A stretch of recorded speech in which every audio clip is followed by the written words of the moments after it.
It's Mooman. Mooman? This is not a dream. Ladies and gentlemen, it is Mooman. It is Mooman on the mic. Yes.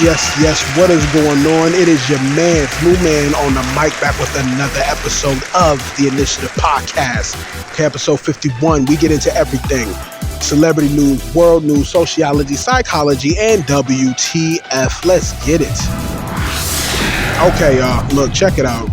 I got another special report. We're going to make this all about a special report right now, okay? And we already seen what's going on out there in LA, you know what I mean? We see the riots, we see the pre-programming.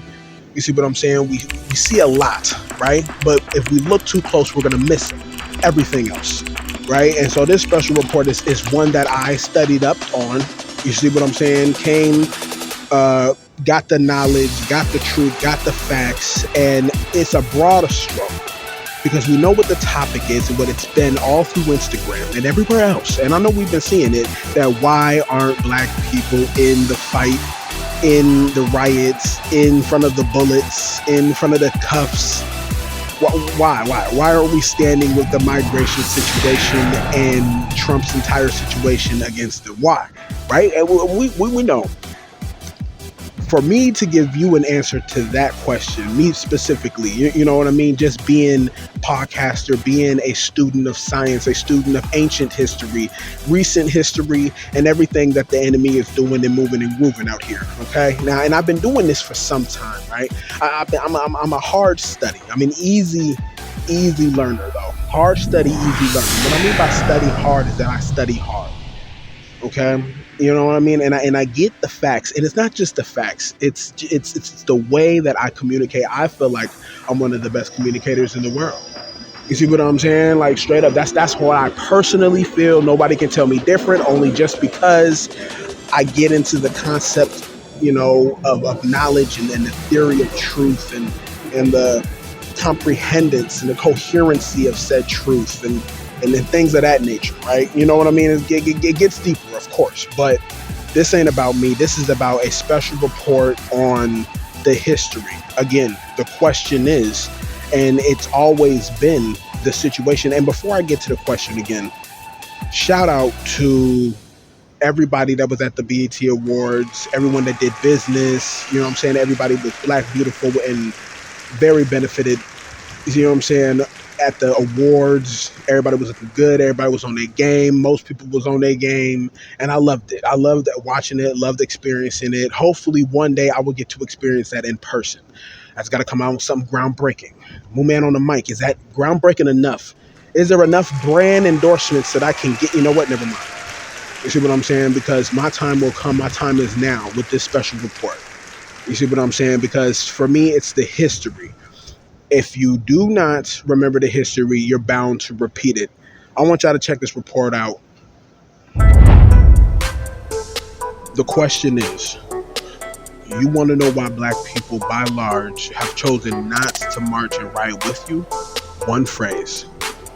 Limpieza de sangre de la raza. To understand the epigenetic history tied to this racist ideology, well, we have to travel back to 1786. Okay, let's contrast the history of support that Mexican mestizos allege through history. But first, if you're not familiar with the ideology of La Raza, the term La Raza is often associated with the essay La Raza Cósmica, the cosmic race proposed by Mexican philosopher Jose Vasconcelos and published in 1925. The endorsement of eugenics of aesthetics, okay, or called survival of the beautiful, which deemed traits desirable above others. And we know by then what traits were deemed undesirable in 1786, do we not? Proposing a hierarchy of racial characteristics in which Spanish, European, Colombians took and applied into their laws. Okay, legalese, as did the Spanish, European, Argentina. Okay, now flash backward back to 1786. Why is that year so important? Because it was in 1786 that the Spanish colonial regime in Mexico, called New Spain at the time, created the same colorism caste system the Indian subcontinent created in the midst of the Indian Ocean slave trade. You understand? A caste system overseen by the Mexican president at the time, Victorio Guadalupe, who served between 1824 to 1829, and held as a symbol against the Spanish crown, but not against their eugenics, colorism, caste system, which is in Article 3 of the Constitution of 1824, specifically says that they will abide by every facet of the Catholic religion and its teachings. And why is the Catholic religion so important? Because the monarch at the time was Charles IV. That's why. And these teachings were before Hitler, obviously. No. These teachings go back generations. Again, why is 1786 in relation to 2025 black and brown relations so important? Because while the Spanish-Mexican regime were killing the black cultures of African, Indian tribes and civilizations on that end, on the other end, on July 18th, 1786, the Fuencian Moorish Americans in North America, along with the Berber state of the Numidian Kingdom, which was the military power in Morocco, passed the Treaty of Friendship, the oldest and still active treaty between Black Americans, Asiatic Arabs, and Berber descents within the United States. We're recognized the United States in trade, and not just by them, recognized by the then President Nathaniel Gorham under the Articles of Confederation before the Constitution was even ratified. George Washington didn't even become president until 1789, recognized by the monarch, Charles IV, and his vice-royalty, vicary is what they call them, Jose de Iturbide. You see, people, and that's if I mix the name up, and I apologize. Okay? Jose de Iturbide. Okay? We got to talk about a lot of things, brown people. Okay, we got to talk about it. If we are to move forward, standing united, even in the midst of conflict, we got to know which side should we stand on. Because of course we're on our side regardless, being the original people of the planet. Okay, but from the Hittites to the Babylonians, y'all been doing this for generations. Okay, now, in regards to our humanity and hierarchy, we got kidnapped, subjugated, experimented on, and killed on our own American lands well before the outlawing of slavery in Mexico. Okay, why didn't you stand by us then?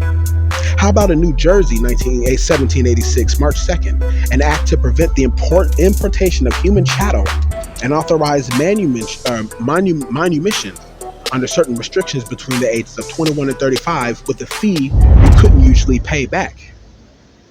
Okay? That's crazy. Where was the uprising and outrage then? How about Virginia, 1786? An act was proposed to free slaves without general or general assembly being called who had supporting paperwork. Okay, there had to be a general and an assembly to be called if you wanted to your freedom back then. How about in New York, September 21st, 1786, an act was passed for setting the Negro Prime, the black men who was in recognition of service in the Revolutionary War. Okay, even those who fought in the war still returned as slaves if they didn't have their paperwork. So this is what we fought for. This is what our civil rights look like through history, generations, centuries. Where is the anger throughout history? How about the anger of the destruction of the South American Native African peoples?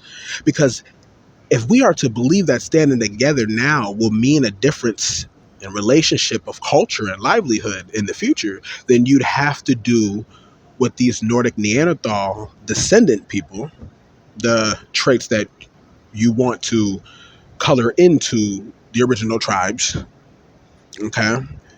You have to denounce La Raza. You got to denounce the superiority in creating a race without melanin, neuromelanin.